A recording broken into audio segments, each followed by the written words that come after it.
em verdade, eu lhes digo, aquele que acredita em mim tem a vida eterna. João 6, 47. A vida interior é para cada um de nós o único necessário, ela deve constantemente se desenvolver em nossa alma, ainda mais do que aquilo que chamamos de vida intelectual, científica, artística ou literária. Ela é a vida profunda da alma, do homem todo, e não apenas de uma ou outra de suas faculdades. A própria intelectualidade ganharia muito se, ao invés de querer suplantar a espiritualidade, reconhecesse sua necessidade, sua grandeza e se beneficiasse de sua influência, que é a das virtudes teologais e dos dons do Espírito Santo. Que grave e profundo assunto é aquele que se expressa nestas duas palavras, intelectualidade e espiritualidade. É bastante evidente também que, sem uma vida interior séria, não pode haver uma influência social realmente profunda e duradoura. A necessidade da vida interior. A necessidade urgente de retornar ao pensamento do único necessário se faz particularmente sentir neste tempo de inquietação e confusão geral, onde tantos homens e tantos povos, perdendo de vista nosso verdadeiro fim último, colocam-no nos bens terrenos e esquecem quanto eles diferem dos bens espirituais e eternos. No entanto, é claro, como disse Santo Agostinho, que os mesmos bens materiais, em contraste com os do espírito, não podem ao mesmo tempo pertencer integralmente a vários. A mesma casa, a mesma terra, não podem simultaneamente pertencer totalmente a vários homens, nem o mesmo território a vários povos. Daí o terrível conflito de interesses, quando alguém coloca febrilmente seu fim último nesses bens inferiores. Pelo contrário, Santo Agostinho gosta de insistir nisso, os mesmos bens espirituais podem pertencer simultaneamente e integralmente a todos e a cada um, sem que isso prejudique a paz do outro. Nós os possuímos ainda melhor porque somos muitos a desfrutá-los juntos. Podemos, assim, possuir todos simultaneamente, sem nos incomodarmos uns aos outros, a mesma verdade, a mesma virtude, o mesmo Deus. Esses bens espirituais são suficientemente ricos e universais para pertencer ao mesmo tempo a todos e para preencher cada um de nós. Além disso, nós não possuímos plenamente uma verdade a menos que a ensinemos aos outros, a menos que compartilhemos com eles nossa contemplação. Nós não amamos verdadeiramente a virtude a menos que desejemos vê-la amada por outros. Não amamos sinceramente a Deus a menos que queiramos que Ele seja amado. Enquanto se perde o dinheiro que se dá ou se gasta, não se perde Deus ao dá-lo aos outros, ao contrário, se o possui ainda mais. E, ao contrário, nós o perderíamos se, por ressentimento, desejássemos que uma única alma fosse privada dele, se quiséssemos excluir uma alma do nosso amor, mesmo a daqueles que nos perseguem e nos caluniam. Há nessa verdade muito simples e muito elevada, tão querida a Santo Agostinho, uma grande luz. Se os bens materiais dividem os homens tanto mais quanto são buscados por si mesmos, os bens espirituais unem os homens tanto mais profundamente quanto mais se os amam. Esse grande princípio é um dos que melhor fazem sentir a necessidade da vida interior. Ele contém também virtualmente a solução da questão social e da crise econômica mundial que assola atualmente. Ele é expresso de forma simples no Evangelho: buscai primeiro o reino de Deus, e tudo mais vos será acrescentado. A Mateus 6, 33, Lucas 12, 31.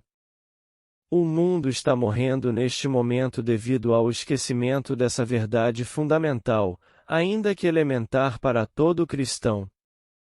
As verdades mais profundas e mais vitais são, de fato, precisamente verdades elementares longamente meditadas, aprofundadas, e que se tornaram para nós verdades de vida, ou objeto de contemplação habitual. O Senhor, no momento presente, mostra aos homens quanto eles estão enganados em querer viver sem Ele, colocando seu fim último na fruição terrena, invertendo a escala de valores, ou, como se dizia antigamente, a subordinação dos fins. Quer-se, então, na ordem material da fruição sensível, produzir o máximo possível, acredita-se compensar assim pela quantidade a pobreza dos bens terrenos, constroem-se máquinas cada vez mais aperfeiçoadas para produzir cada vez mais e melhor e obter um lucro maior, esse é o último objetivo. O que se segue? Essa superprodução não pode ser escoada, torna-se inutilizável e nos mata, levando ao desemprego atual, onde o trabalhador sem emprego está na indigência, enquanto outros morrem de excesso.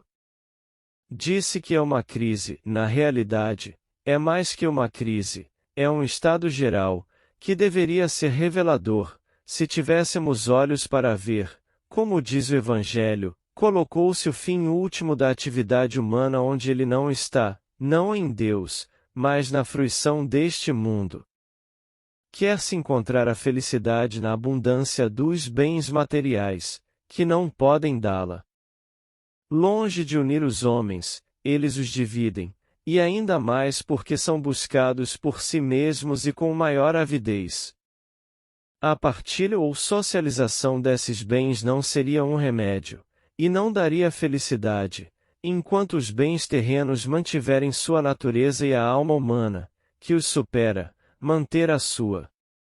Daí a necessidade de cada um de nós pensar no único necessário e pedir ao Senhor santos que vivam apenas desse pensamento e que sejam os grandes guias que o mundo precisa. Nos períodos mais conturbados, como na época dos albigenses e mais tarde na eclosão do protestantismo, o Senhor enviou uma pleiade de santos.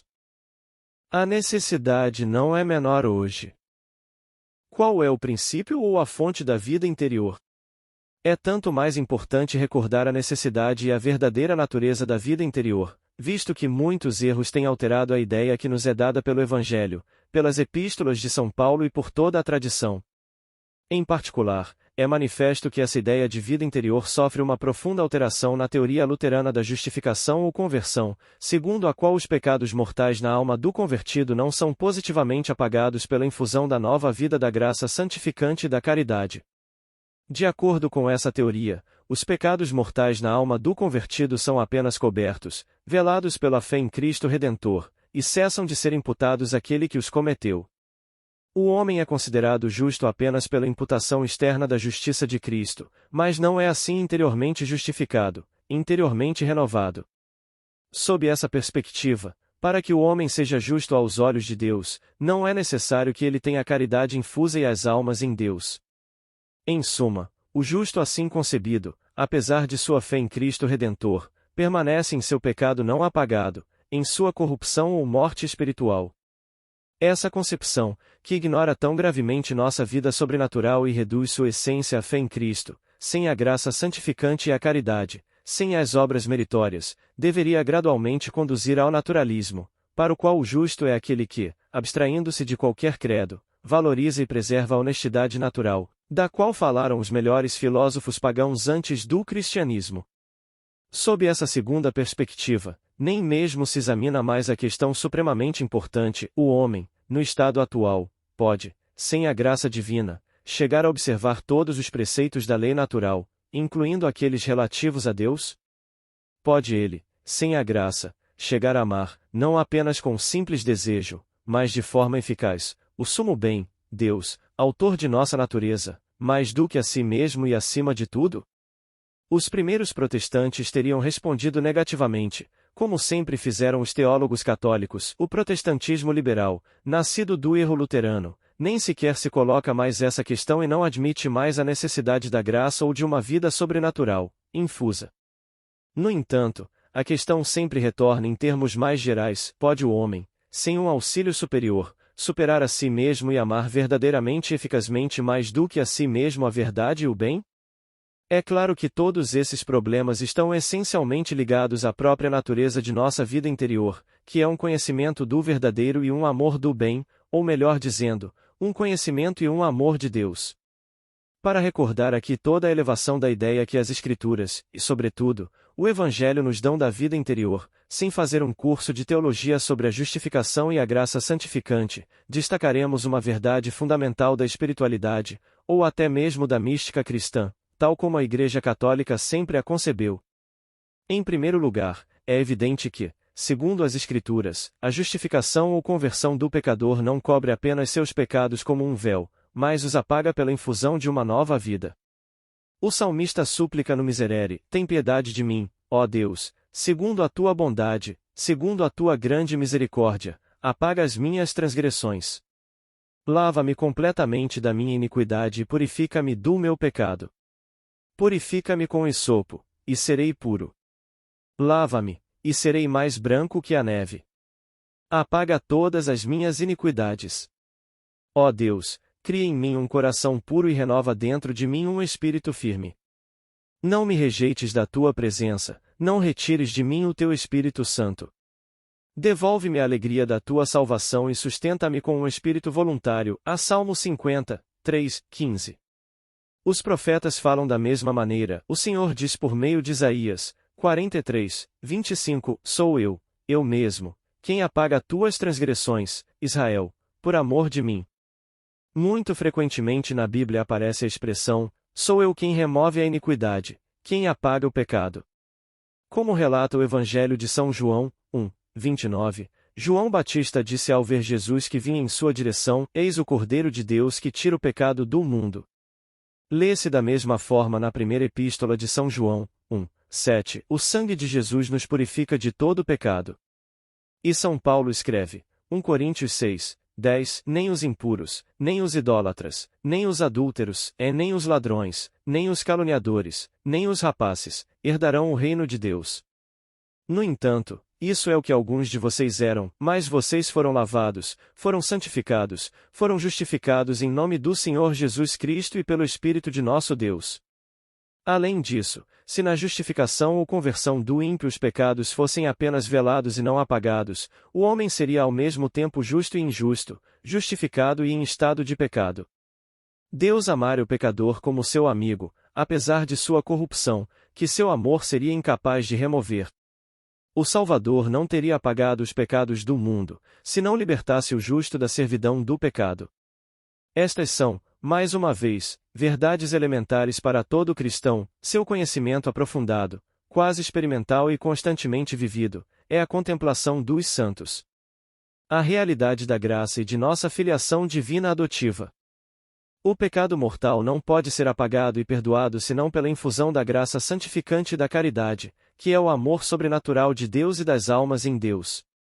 Ezequiel 36, 25, o anuncia dizendo: em nome do Senhor eu derramarei sobre vós uma água pura, e sereis purificados, eu vos purificarei de todas as vossas imundícies e de todas as vossas abominações. Eu vos darei um coração novo e colocarei dentro de vós um espírito novo. Tirarei de vossa carne o coração de pedra e vos darei um coração de carne. Colocarei dentro de vós o meu espírito, e farei com que sigais as minhas ordenanças. Essa água pura que regenera é a da graça, que nos vem do Salvador, sobre o qual está dito no Evangelho de São João, 1, 16, é de sua plenitude que todos nós recebemos, e graça sobre graça. Por Jesus Cristo nosso Senhor, recebemos a graça. Lemos na Epístola aos Romanos, 1, 5, o amor de Deus foi derramado em nossos corações pelo Espírito Santo que nos foi dado, a Romanos, 5, 5. A cada um de nós foi dada a graça segundo a medida do dom de Cristo, a Efésios, 4, 7. Se fosse de outra forma, o amor incriado de Deus por aquele que ele converte seria apenas afetivo, e não efetivo e atuante. Ora, o amor incriado de Deus por nós, como bem mostra São Tomás, é um amor que, longe de pressupor amabilidade em nós, a cria em nós. Seu amor criador nos deu e nos conserva nossa natureza e existência, seu amor vivificador produz e conserva em nós a vida da graça, que nos torna amáveis a seus olhos, não mais apenas como seus servos, mas como seus filhos. A graça santificante, princípio de nossa vida interior, nos faz verdadeiramente filhos de Deus, porque é uma participação de sua natureza. Não podemos ser, como o Verbo, seus filhos por natureza, mas o somos realmente por graça e por adoção. E enquanto o homem que adota uma criança não a transforma interiormente, mas apenas a declara sua herdeira, Deus, ao nos amar como filhos adotivos, nos transforma, nos vivifica interiormente por uma participação de sua vida íntima, propriamente divina. É o que lemos no Evangelho de João, 1, 11, 13, o Verbo veio para o que era seu, e os seus não o receberam. Mas a todos os que o receberam, deu-lhes o poder de se tornarem filhos de Deus, aos que creem em seu nome, os quais não nasceram do sangue, nem da vontade da carne, nem da vontade do homem, mas de Deus. Nosso Senhor o disse ele mesmo a Nicodemos: em verdade te digo, ninguém pode entrar no reino de Deus se não nascer da água e do Espírito. O que é nascido da carne é carne, e o que é nascido do Espírito é Espírito. Não te admires de eu ter dito, é necessário que nasçais de novo, a João 3, 5. São João diz o mesmo: todo aquele que é nascido de Deus não comete pecado, porque a semente de Deus permanece nele, e ele não pode pecar, porque é nascido de Deus, a 1 João 3, 9. Em outras palavras, a semente de Deus, que é a graça, acompanhada do amor de Deus, não pode coexistir com o pecado mortal que nos afasta de Deus, e, embora não exclua o pecado venial, do qual São João fala anteriormente, em 1:8, não pode ser o princípio dele, mas tende a eliminá-lo cada vez mais. O apóstolo São Pedro fala, se possível, ainda mais claramente quando diz: pelo Cristo, o poder divino cumpriu as grandes e preciosas promessas, para que nos tornemos participantes da natureza divina, a 2 Pedro 1, 4. É também o que expressa o apóstolo São Tiago, quando escreve: toda boa dádiva, todo dom perfeito desce do alto, do Pai das luzes, em quem não há mudança nem sombra de variação. Pela sua vontade, ele nos gerou pela palavra da verdade, para que sejamos como as primícias de suas criaturas, a Tiago 1, 17, 18. A graça santificante é realmente uma participação real e formal da natureza divina, pois é o princípio de operações propriamente divinas, quando, no céu, ela tiver atingido em nós seu pleno desenvolvimento e não puder mais ser perdida, será o princípio de operações que terão absolutamente o mesmo objeto formal que as operações incriadas da vida íntima de Deus, nos permitirá vê-lo imediatamente como ele se vê e amá-lo como ele se ama. Amados, agora somos filhos de Deus, e o que seremos ainda? Não foi manifestado, mas sabemos que, quando isso se manifestar, seremos semelhantes a ele, porque o veremos como ele é, a 1 João 3, 2. Isso é o que melhor nos mostra o que é a natureza íntima da graça santificante, princípio de nossa vida interior. É importante insistir nisso. É um dos pontos mais consoladores de nossa fé, é também uma das verdades de vida que mais eleva a coragem em meio às dificuldades da existência presente. A vida eterna começada. Para compreender o que deve ser a vida interior em si mesma e em suas diferentes fases, é necessário ver primeiro não apenas qual é o seu princípio, mas também qual deve ser o seu pleno desabrochar. Ora, se perguntarmos ao Evangelho sobre este ponto, ele nos diz que a vida da graça, dada pelo batismo e nutrida pela Eucaristia, é como o germe da vida eterna. Desde o início de seu ministério, Nosso Senhor, no Sermão da Montanha, como relatado por São Mateus, diz a todos aqueles que o escutam, e este é o cerne do discurso: sede perfeitos como o vosso Pai Celeste é perfeito. Mateus 5, 48. Ele não diz: sede perfeitos como os anjos, mas a como o vosso Pai Celeste é perfeito. Isso significa que ele traz um princípio de vida que é uma participação na própria vida de Deus. Acima dos diversos reinos da natureza, reino mineral, vegetal, animal, acima do reino do homem e até mesmo acima da atividade natural dos anjos, está a vida do reino de Deus, vida cujo pleno desabrochar se chama, não apenas a vida futura de que falaram os melhores filósofos antes do cristianismo, mas a vida eterna, medida, como a de Deus, não pelo tempo futuro, mas pelo único instante da imutável eternidade. A vida futura de que falam os filósofos é natural, quase semelhante à vida natural dos anjos, enquanto a vida eterna, de que fala o Evangelho, é essencialmente sobrenatural tanto para os anjos quanto para nós. Ela é não apenas supra-humana, mas supra-angélica, ela é propriamente divina. Ela consiste em ver Deus imediatamente como Ele mesmo se vê e amá-lo como Ele se ama.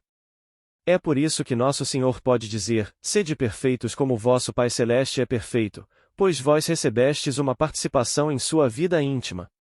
Enquanto o Antigo Testamento falava apenas em figura da vida eterna, simbolizada pela terra prometida, o Novo, em particular o Evangelho de São João, fala dela constantemente, e desde então é quase impossível terminar um sermão sem designar por esses termos a suprema bem-aventurança a qual somos chamados.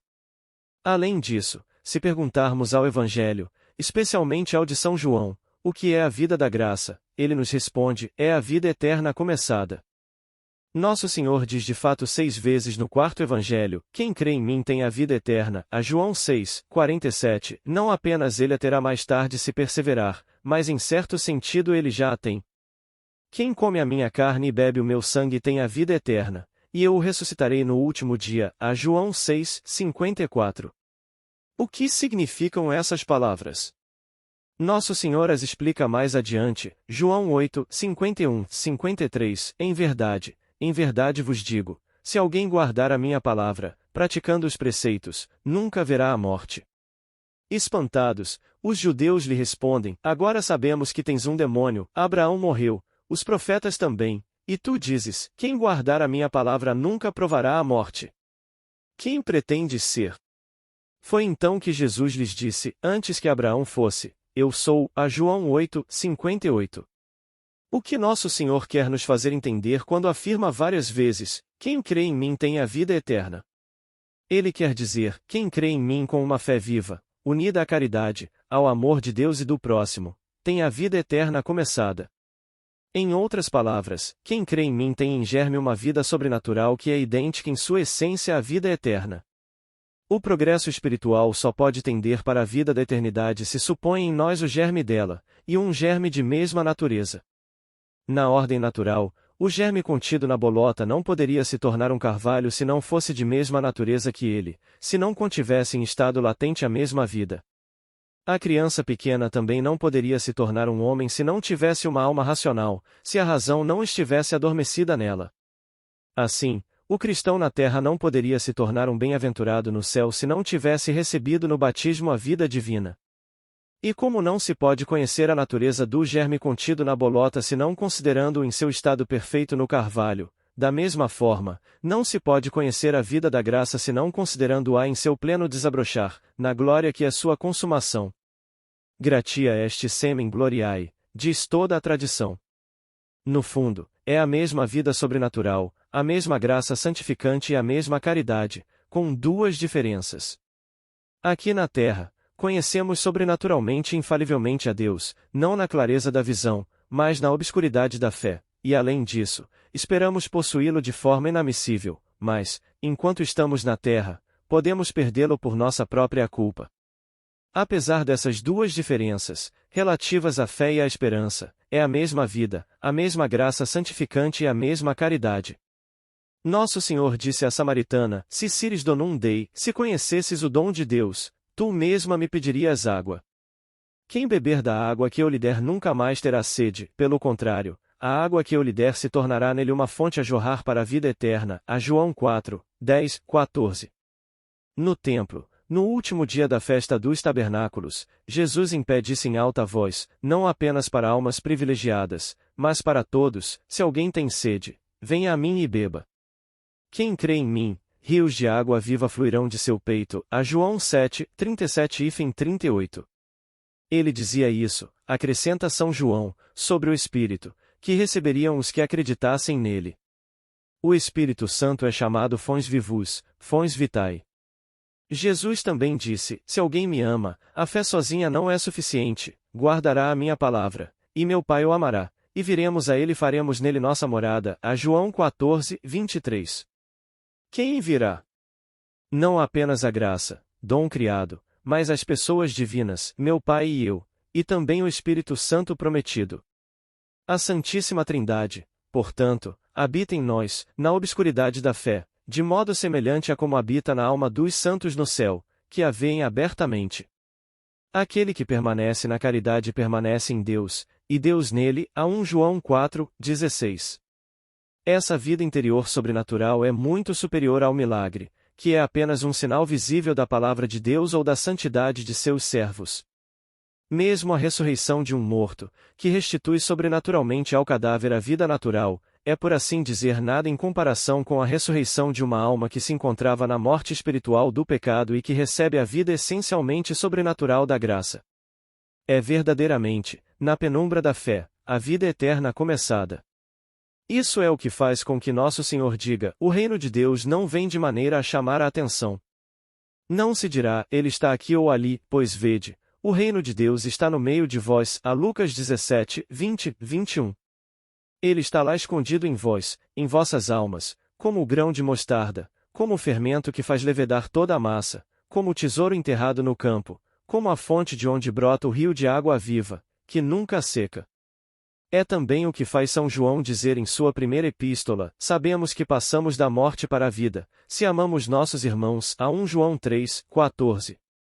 Eu vos escrevi estas coisas para que saibais que tendes a vida eterna, vós que credes no nome do Filho de Deus, a 1 João 5, 13. A vida eterna consiste em vos conhecer, vós, o único Deus verdadeiro, e aquele que enviaste, Jesus Cristo, a João 17, 3. São Tomás expressa essa doutrina quando escreve: a graça não é outra coisa senão um certo começo da glória em nós. Bossuet diz o mesmo: a vida eterna começada consiste em conhecer a Deus pela fé, unida ao amor, e a vida eterna consumada consiste em ver a Deus face a face e abertamente. Jesus Cristo nos dá uma e outra porque Ele as mereceu para nós e porque Ele é o princípio delas em todos os membros que Ele anima. É o que a liturgia também expressa ao dizer na prece da missa para os defuntos: tuis in infidelibus, Domine, vita mutatur, non tolitur, para vossos fiéis, Senhor, a vida não é tirada, mas mudada e transfigurada. O preço da verdadeira conversão. Vê-se assim a grandeza da conversão que faz a alma passar do estado de pecado mortal ou de dissipação e indiferença em relação a Deus para o estado de graça, onde já ela ama a Deus mais que a si mesma e acima de tudo, pelo menos com um amor de estima, se não ainda com um amor verdadeiramente generoso e vitorioso sobre todo egoísmo. O primeiro estado era um estado de morte espiritual, onde mais ou menos conscientemente se trazia tudo para si mesmo, onde se queria fazer o centro de tudo, e onde de fato se tornava escravo de tudo, de suas paixões, do espírito do mundo e do espírito do mal. O segundo estado é um estado de vida, onde começamos seriamente a nos superar e a trazer tudo a Deus, amado mais que nós. É a entrada no reino de Deus, onde a alma dócil começa a reinar com Ele sobre suas paixões, sobre o espírito do mundo e o do mal. Concebe-se, então, que São Tomás tenha escrito: bonum gratiae unius, hominis, maius est, quam bonum naturae totius universi, o menor grau de graça santificante em uma alma, na de uma criança, por exemplo, após seu batismo, vale mais do que o bem natural de todo o universo. Essa única graça vale mais do que todas as naturezas criadas juntas, incluindo as naturezas angélicas, pois os anjos precisaram, não de redenção, mas do dom gratuito da graça para atender à bem-aventurança sobrenatural a qual Deus os chamava. Santo Agostinho diz que Deus, ao criar a natureza dos anjos, lhes deu o dom da graça, simul in eis coldens naturam elargiens gratiam, e ele sustenta que a justificação do ímpio é algo maior que a criação do céu e da terra, maior ainda que a criação das naturezas angélicas. São Tomás acrescenta: a justificação de um pecador é proporcionalmente mais preciosa do que a glorificação de um justo, pois o dom da graça excede mais o estado do ímpio, que era digno de pena, do que o dom da glória excede o estado do justo, que, devido à sua justificação, é digno desse dom. Há muito mais distância entre a natureza do homem, ou mesmo entre a do anjo mais elevado e a graça, do que entre a graça e a glória. A natureza criada mais elevada não é de forma alguma a semente da graça, enquanto está é de fato o germe da vida eterna, semen gloriae. Acontece, portanto, no confessionário, no momento da absolvição do pecador, algo proporcionalmente maior do que a entrada de um justo na glória. Essa é a doutrina que Pascal exprime ao dizer em uma das mais belas páginas dos Penséis, que resume nesse ponto o ensinamento de Santo Agostinho e São Tomás: a distância infinita dos corpos aos espíritos figura a distância infinitamente maior dos espíritos à caridade, pois ela é sobrenatural. Todos os corpos, o firmamento, as estrelas, a terra e seus reinos, não valem o menor dos espíritos, pois ele conhece tudo isso, e a si mesmo, e os corpos, nada. Todos os corpos juntos, e todos os espíritos juntos, e todas as suas produções, não valem o menor movimento de caridade, isso é de uma ordem infinitamente mais elevada. De todos os corpos juntos, não se pode fazer surgir um pequeno pensamento, isso é impossível e de uma outra ordem. De todos os corpos espíritos, não se pode extrair um movimento de verdadeira caridade, isso é impossível e de uma outra ordem sobrenatural. Vê-se, então, quão grande foi o erro de Lutero sobre a justificação, quando quis explicá-la, não pela infusão da graça e da caridade que remite os pecados, mas apenas pela fé em Cristo sem as obras, sem o amor, ou pela simples imputação externa dos méritos de Cristo, imputação que cobria os pecados sem os apagar, e assim deixava o pecador em sua mancha e corrupção. A vontade não era, então, regenerada pelo amor sobrenatural de Deus e das almas em Deus. A fé nos méritos de Cristo e a imputação externa de sua justiça manifestamente não bastam para que o pecador seja justificado ou convertido, é necessário ainda que ele queira observar os preceitos, sobretudo os dois grandes preceitos do amor a Deus e ao próximo: se alguém me ama, guardará minha palavra, e meu Pai o amará, e viremos e faremos nele nossa morada. João 14, 23. Aquele que permanece na caridade permanece em Deus, e Deus nele, e João 4, 16. Estamos aqui em uma ordem muito superior à honestidade natural, e esta não pode ser plenamente realizada sem a graça, necessária ao homem decaído para amar eficazmente mais que a si mesmo o sumo bem, Deus, autor de nossa natureza. Nossa razão, por suas próprias forças, concebe bem que devemos amar assim o autor de nossa natureza, mas nossa vontade, no estado de queda, não pode alcançá-lo, muito menos pode, por suas próprias forças naturais, amar a Deus, autor da graça, já que esse amor é de ordem essencialmente sobrenatural, tanto para o anjo quanto para nós. Vemos, então, qual é a elevação da vida sobrenatural que recebemos no batismo, e o que deve ser, por consequência, nossa vida interior. Essa vida eterna começada constitui todo um organismo espiritual, que deve se desenvolver até nossa entrada no céu. A graça santificante, recebida na essência da alma, é o princípio radical desse organismo imperecível, que deveria durar sempre, se o pecado mortal, que é uma desordem radical, não viesse por vezes destruí-lo. Da graça santificante, germe da glória, derivam as virtudes infusas, primeiramente as virtudes teologais, cuja mais alta, a caridade, deve, como a graça santificante, durar para sempre. A caridade nunca passará, diz São Paulo. Agora permanecem essas três coisas: a fé, a esperança e a caridade, mas a maior delas é a caridade, que Coríntios 13, 8, 13.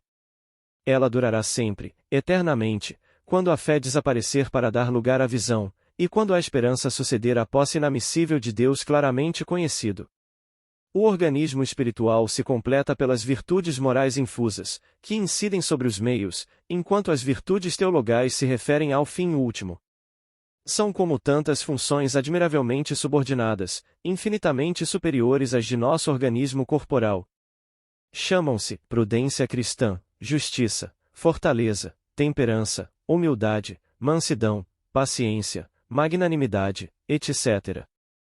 Por fim, para remediar a imperfeição dessas virtudes que, sob a direção da fé obscura e da prudência, mantêm uma maneira ainda demasiado humana de agir, existem os 7 dons do Espírito Santo, que habita em nós. Eles são como velas no barco e nos predispõem a receber docilmente e prontamente o sopro do alto, as inspirações especiais de Deus, que nos permitem agir de uma maneira não mais humana, mas divina, com o ímpeto necessário para correr na via de Deus e não recuar diante dos obstáculos.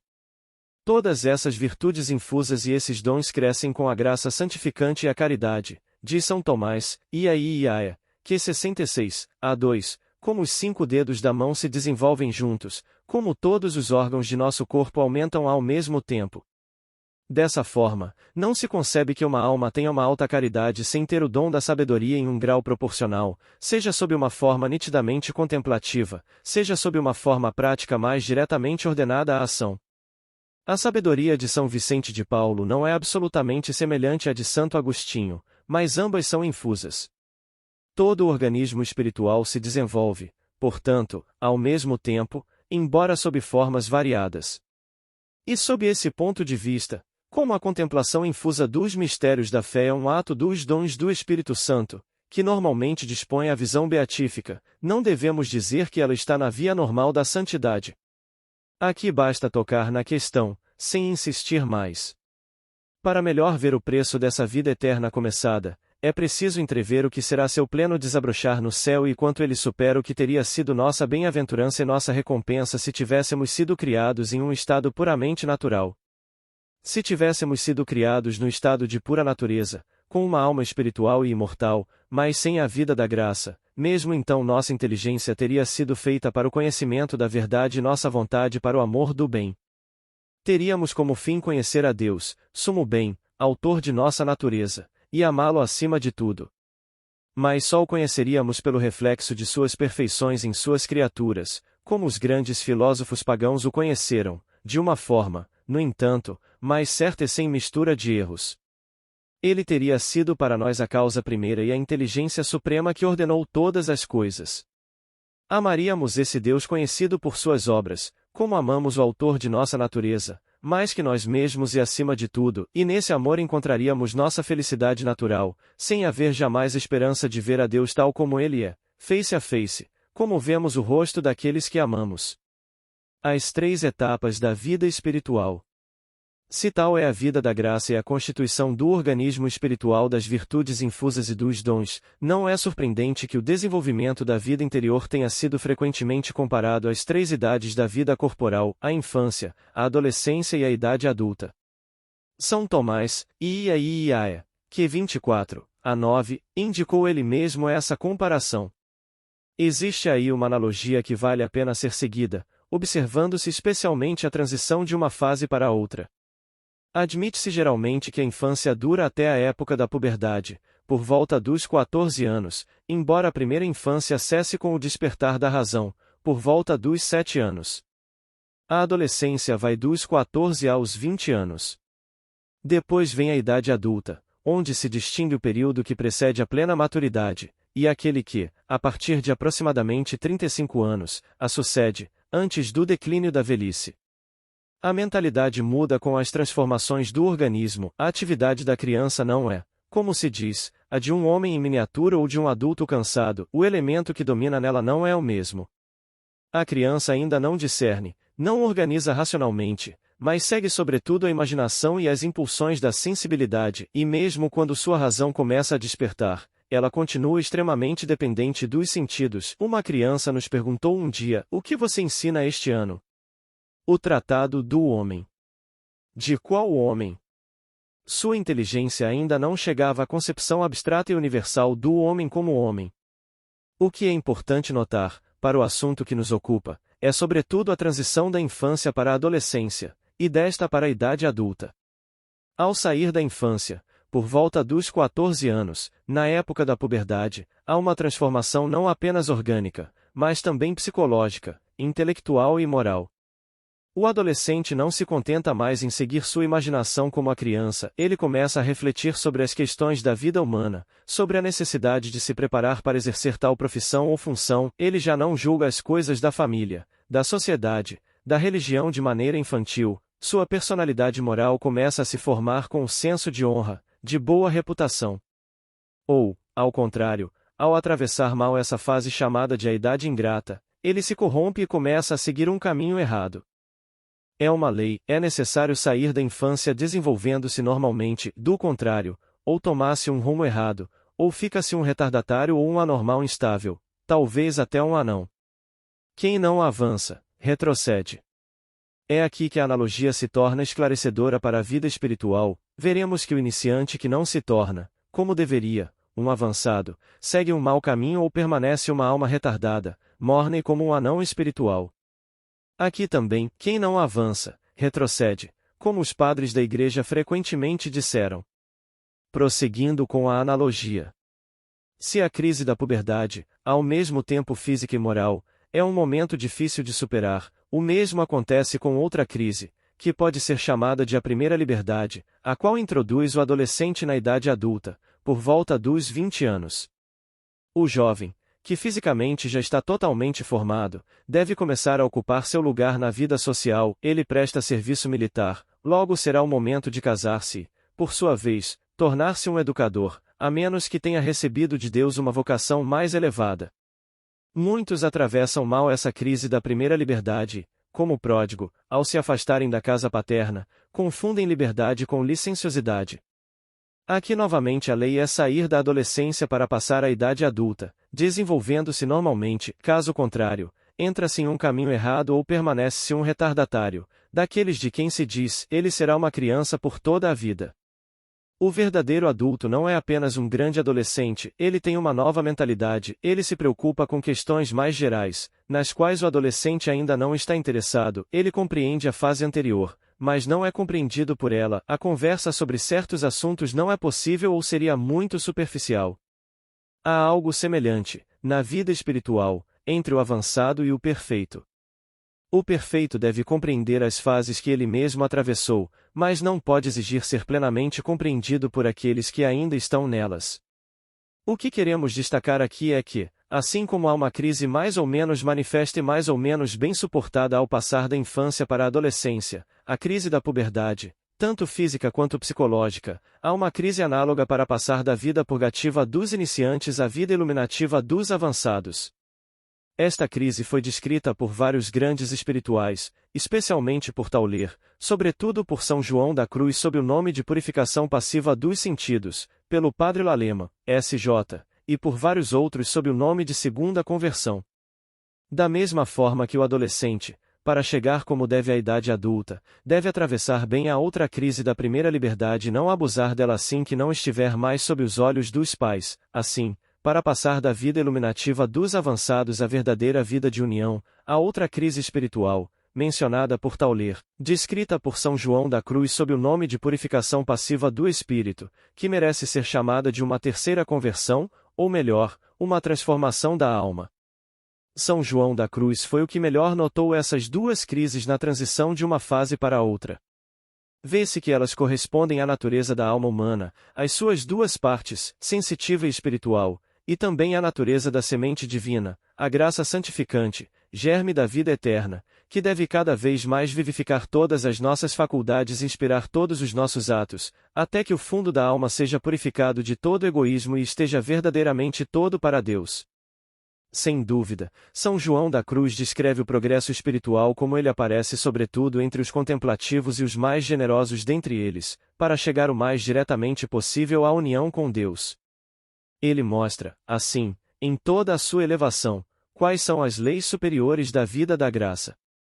Mas essas leis se aplicam também de maneira atenuada em muitas outras almas, que não chegam a uma perfeição tão alta, mas que avançam generosamente, sem voltar atrás. Nos capítulos seguintes, gostaríamos de mostrar precisamente que, segundo o ensinamento tradicional, deve haver, na vida espiritual dos iniciantes, após certo tempo, uma segunda conversão, semelhante à segunda conversão dos apóstolos ao final da paixão do Salvador, e que, mais tarde, antes de entrar na vida de união dos perfeitos, deve haver como uma terceira conversão ou transformação da alma, semelhante à que ocorreu com os apóstolos no dia de Pentecostes. Essa distinção das três idades da vida espiritual não é, como se vê, sem importância. Ela se percebe especialmente na direção espiritual. Um velho diretor que chegou à idade dos perfeitos pode ter lido muito pouco os autores místicos, mas, ainda assim, ele responde geralmente bem e de maneira imediatamente aplicável a questões delicadas em matéria muito elevada, e ele o faz nos termos do Evangelho, com tal ou tal palavra do Evangelho do dia, sem sequer aparentar ter consciência da elevação de suas respostas. Enquanto um jovem sacerdote, que leu muitos autores místicos, mas que talvez ainda esteja na idade dos iniciantes, parece ter das coisas da vida espiritual apenas um conhecimento livresco e, por assim dizer, verbal. A questão que nos ocupa é, portanto, uma questão de vida em seu mais alto grau. É importante considerá-la do ponto de vista tradicional, então se vê todo o sentido e alcance do adágio dos padres, no caminho de Deus, quem não avança, recua. E também se vê que nossa vida interior aqui embaixo deve chegar a ser como o prelúdio normal da visão beatífica. Nesse sentido profundo, ela é, como dissemos, a vida eterna começada, Inchoatio vitae aeternae. Em verdade vos digo, aquele que crê em mim tem a vida eterna, quem crê em mim tem a vida eterna, e eu o ressuscitarei no último dia. A João, 6, 47-55.